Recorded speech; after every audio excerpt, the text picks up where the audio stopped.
తొలిపలుకు ఛానల్కు స్వాగతం. నేను లాలిత్య. నేటి ముఖ్యాంశాలు చూద్దాం.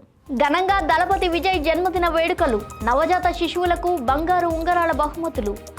బెంగాల్ను కాంగ్రెస్ వదిలేసింది, తృణమూల్ కాంగ్రెస్ దోచుకుందన్న గిరిరాజ్ సింగ్ విమర్శలు. శత్రువులపై ముందస్తు దాడులే మా భద్రతా విధానం, ఇజ్రాయెల్ ప్రధాని బెంజమిన్ నెతన్యాహు స్పష్టం. ఇసుక మాఫియా నిర్లక్ష్యానికి ఇద్దరు అన్నదమ్ములు బలి, కుటుంబంలో విషాదం. రాజ్నాథ్ సింగ్ తో సీఎం రేవంత్ రెడ్డి భేటీ, ఆదిలాబాద్ విమానాశ్రయంపై కీలక చర్చలు. భువనగిరి కోటకు కొత్త శోభ, 56 కోట్ల రూపాయలతో అభివృద్ధి పనులకు శ్రీకారం. మెగాస్టార్ చిరంజీవితో బీజేపీ రాష్ట్ర అధ్యక్షుడు రామచంద్రరావు భేటీ, రాజకీయ వర్గాల్లో ఆసక్తి. అదుపు తప్పిన మినీ కంటైనర్, ఇంట్లోకి దూసుకెళ్లి బీభత్సం, ఒకరు మృతి. సంధ్యా థియేటర్ కేసు విచారణ వాయిదా, కోర్టుకు అల్లు అర్జున్ గైర్హాజరు. తల్లి మందలించడంతో ఇంటి నుంచి వెళ్లిన అక్కా చెల్లెళ్లు, ఏలూరులో సురక్షితంగా గుర్తింపు. పవన్ కళ్యాణ్ పై అంబటి రాంబాబు విమర్శలు, సాయికృష్ణ కేసులో కుట్రకోణం ఉందంటూ ఆరోపణలు. 3 భాషలు వద్దంటూ విదేశీ భాషలకు మద్దతునివ్వడం సరికాదు, భాషల అభ్యాసనాన్ని వ్యతిరేకించడం సరికాదన్న తమిళిసై సౌందరరాజన్. తమిళనాడు ముఖ్యమంత్రి టీవీకి అధినేత విజయ్ జన్మదిన సందర్భంగా రాష్ట్ర వ్యాప్తంగా సంబరాలు, సామాజిక సేవా కార్యక్రమాలు ఘనంగా నిర్వహించారు. తూతుక్కుడి ప్రభుత్వ ఆసుపత్రిలో ఆయన పుట్టినరోజునే జన్మించిన 6 నవజాత శిశువులకు స్థానిక ఎమ్మెల్యే, మత్స్యశాఖ మంత్రి శ్రీనాథ్ బంగారు ఉంగరాలు బహూకరించి ప్రత్యేక శుభాకాంక్షలు తెలిపారు. మరోవైపు విజయ్ కు పలువురు రాజకీయ, సినీ ప్రముఖులు జన్మదిన శుభాకాంక్షలు తెలియజేశారు. ఆంధ్రప్రదేశ్ మాజీ ముఖ్యమంత్రి వైఎస్ జగన్మోహన్ రెడ్డి ఆయురారోగ్యాలతో దీర్ఘాయుషు కలగాలని ఆకాంక్షిస్తూ విజయ్ చేపట్టే కార్యక్రమాలన్నీ విజయవంతం కావాలని సందేశం ఇచ్చారు. ప్రతిపక్ష నేత రాహుల్ గాంధీతో పాటు పలువురు ప్రముఖులు కూడా శుభాకాంక్షలు తెలిపారు. ప్రధాని నరేంద్ర మోదీ పశ్చిమ బెంగాల్పై చేసిన వ్యాఖ్యలకు కేంద్ర మంత్రి గిరిరాజ్ సింగ్ మద్దతు తెలిపారు. కాంగ్రెస్ పార్టీ బుజ్జగింపు రాజకీయాలకే పరిమితమై బెంగాల్ను పూర్తిగా నిర్లక్ష్యం చేసిందని ఆయన విమర్శించారు.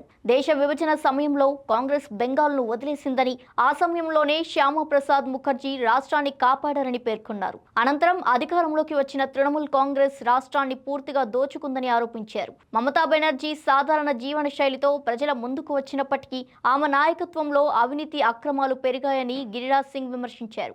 మంత్రుల నుంచి ఇతర నేతల వరకు అవినీతి వ్యవహారాలు ఒక్కొక్కటిగా బయటపడుతున్నాయని తెలిపారు. ప్రస్తుతం భారతీయ జనతా పార్టీ బెంగాల్లో బలపడుతుందని, అక్కడి ప్రజలు మార్పును స్వాగతిస్తున్నారని ఆయన వ్యాఖ్యానించారు. ఇజ్రాయెల్ భద్రతా విధానాన్ని పూర్తిగా మార్చామని ప్రధాని బెంజమిన్ నెతన్యాహు తెలిపారు. తమ దేశాన్ని నాశనం చేయాలని ప్రయత్నించే శత్రువులకు అవకాశం ఇవ్వకుండా ముందుగానే దాడి చేసి నిర్వీర్యం చేయడమే ప్రస్తుత వ్యూహమని ఆయన స్పష్టం చేశారు. ఇరాన్ అణు కార్యక్రమాలపై చర్యలు తీసుకోవడంతో పాటు హమాస్, హెజ్బొల్లా వంటి ఉగ్రవాద సంస్థల సామర్థ్యాన్ని గణనీయంగా దెబ్బతీసినట్టు పేర్కొన్నారు. ఉగ్రవాదులు పౌరులను లక్ష్యంగా చేసుకోవడమే కాకుండా తమ సొంత పౌరుల మధ్య దాక్కుని కార్యకలాపాలు సాగిస్తున్నారని నెతన్యాహు ఆరోపించారు. అలాంటి పరిస్థితుల్లో ఉగ్రవాదులను లక్ష్యంగా చేసుకుంటూ పౌర నష్టాలను వీలైనంత వరకు తగ్గించే ఇజ్రాయెల్ సైన్యం ప్రత్యేక జాగ్రత్తలు తీసుకుంటుందని చెప్పారు. సాధారణంగా పట్టణాలపై జరిగే దాడుల్లో పౌర మృతుల సంఖ్య ఎక్కువగా ఉంటుందన్నారు. కడప జిల్లా చక్రాయపేట మండలం కుమార్ కాలువ సమీపంలోని పాపాగ్ని నదిలో విషాద ఘటన చోటు చేసుకుంది. ఇసుక క్వారీ త్రవ్వకాలలో ఏర్పడిన లోతైన నీటి గుంతలో పడి 2 అన్నదమ్ములు మృతి చెందారు. ఈ ఘటనతో కుటుంబ సభ్యులు, గ్రామస్తులు తీవ్ర దిగ్భ్రాంతికి గురయ్యారు. ఇసుక తవ్వకాల కారణంగా ఏర్పడిన ప్రమాదకర గుంతలే ఈ ప్రమాదానికి కారణమని బాధిత కుటుంబ సభ్యులు ఆరోపిస్తున్నారు. తమ పిల్లల ప్రాణాలు ఇసుక మాఫియా నిర్లక్ష్యం వల్లే పోయాయని కన్నీరు మున్నీరుగా విలపించారు. ఈ ఘటనపై ఆగ్రహం వ్యక్తం చేసిన బంధువులు నిరసనకు దిగారు. బాధ్యులపై కఠిన చర్యలు తీసుకోవాలని డిమాండ్ చేశారు. ఈ ఘటన స్థానికంగా కలకలం రేపింది. ఢిల్లీ పర్యటనలో ఉన్న ముఖ్యమంత్రి రేవంత్ రెడ్డి కేంద్ర రక్షణ మంత్రి రాజ్నాథ్ సింగ్ ను కలిసి పలు కీలక అంశాలపై చర్చించారు. దాదాపు 20 నిమిషాల పాటు జరిగిన సమావేశంలో గాంధీ సరోవర్ ప్రాజెక్టు కోసం రక్షణ శాఖ భూములను బదలాయించినందుకు సీఎం కృతజ్ఞతలు తెలిపారు. దేశ సమగ్రత, రక్షణ అవసరాలకు సంబంధించిన అంశంగా ఆదిలాబాద్లో ప్రతిపాదిత వాయుసేన విమానాశ్రయానికి రాష్ట్ర ప్రభుత్వం పూర్తి సహకారం అందిస్తుందని హామీ ఇచ్చారు. అదేవిధంగా ఆదిలాబాద్ విమానాశ్రయంలో వాయుసేన టెర్మినల్తో పాటు కార్గో, విమానాల మరమ్మత్తు కేంద్రం, హ్యాంగర్ సౌకర్యాలు కల్పించాలని కోరారు. హ్యాంగర్ల ఏర్పాటుకు ఆదిలాబాద్ అనుకూల ప్రాంతమని రేవంత్ రెడ్డి వివరించారు. అలాగే మహబూబ్ నగర్ జిల్లా దేవరకద్ర సమీపంలో ప్రతిపాదిత DRDO ప్రాజెక్టుకు త్వరితగతిన అనుమతులు మంజూరు చేయాలని రక్షణ మంత్రిని కోరారు. తెలంగాణలోని చారిత్రక భువనగిరి కోట త్వరలోనే అంతర్జాతీయ స్థాయి పర్యాటక కేంద్రంగా రూపుదిద్దుకోనుంది. కోటలో జరుగుతున్న అభివృద్ధి పనులను మంత్రి జూపల్లి కృష్ణారావు పరిశీలించి అక్టోబర్ 2వ తేదీ నాటికి అన్ని పనులు పూర్తి చేయాలని అధికారులకు ఆదేశించారు. కేంద్ర ప్రభుత్వ స్వదేశ్ దర్శన్ 2.0 పథకం కింద 56.81 కోట్ల వ్యయంతో భువనగిరి కోట అనుభూతి కేంద్రం అభివృద్ధి పనులు చేపట్టారు. ఇందులో సుమారు 1020 మీటర్ల పొడవైన రోప్వే, వారసత్వ కట్టడాల పునరుద్ధరణ, పార్కింగ్, ఫుడ్ కోర్ట్స్, విశ్రాంతి గదులు, ఆధునిక భద్రతా వ్యవస్థలు, పర్యాటక సౌకర్యాలు ఏర్పాటు చేయనున్నారు. ఈ ప్రాజెక్టు పూర్తయితే భువనగిరి కోటకు కొత్త శోభ చేకూర్చడమే కాకుండా రాష్ట్ర పర్యాటక రంగానికి మరింత ఊతం లభించనుంది. టాలీవుడ్ మెగాస్టార్ చిరంజీవితో తెలంగాణ బీజేపీ అధ్యక్షుడు రామచంద్రరావు హైదరాబాద్లోని ఆయన నివాసంలో భేటీ అయ్యారు. ప్రధాని నరేంద్ర మోదీ నేతృత్వంలోని కేంద్ర ప్రభుత్వం 12 ఏళ్ల పాలన పూర్తి చేసుకున్న సందర్భంగా నిర్వహిస్తున్న మహాజన్ సంపర్క్ అభియాన్ కార్యక్రమంలో భాగంగానే ఈ భేటీ జరిగినట్టు బీజేపీ వర్గాలు తెలిపాయి. ఇదే సందర్భంలో మోదీ ప్రభుత్వ విజయాలు, సంక్షేమ పథకాలకు సంబంధించిన ప్రత్యేక పుస్తకాలు, సమాచార పత్రాలను చిరంజీవికి అందజేశారు. అయితే ఈ భేటీ రాజకీయ వర్గాల్లో ప్రస్తుతం ఆసక్తికర చర్చకు దారితీసింది.